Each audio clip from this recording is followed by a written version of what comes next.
stone to karat. So ang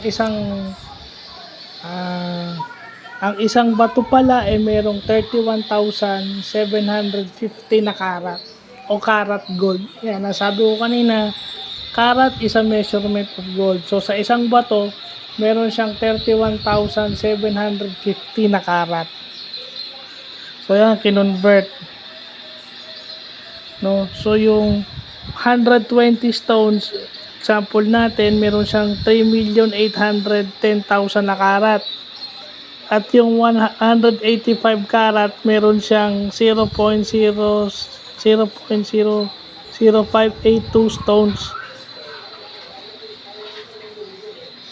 So mas maliit, no? Malaki tsaka maliit. Binaliktad lang natin. Alam natin kung anong gagawin. Basta importante itong conversion factor.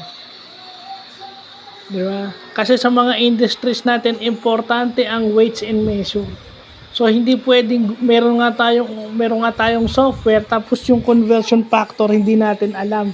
At karamihan ng programmer, yan ang pinag-aaralan nila pag nagpo-program sila. Kasi yan yung hindi nyo pinag-aaralan o sineseryoso. Pero kung alam nyo na yan, paulit-ulit yung sinasama yan sa routine nyo, sa pagpa-practice nyo, sa mga test programs nyo, mas madali ang trabaho nyo. So yun lang naman para hindi na masayang yung oras yung kaka-research. Kung yung mga conversion factor na lang is pinag-aaralan nyo, sinasama nyo sa mga practice routines nyo, pwede. Very, very, very fundamental yan, rudimentary. It's very rudimentary na dapat pati ito pinapractice nyo.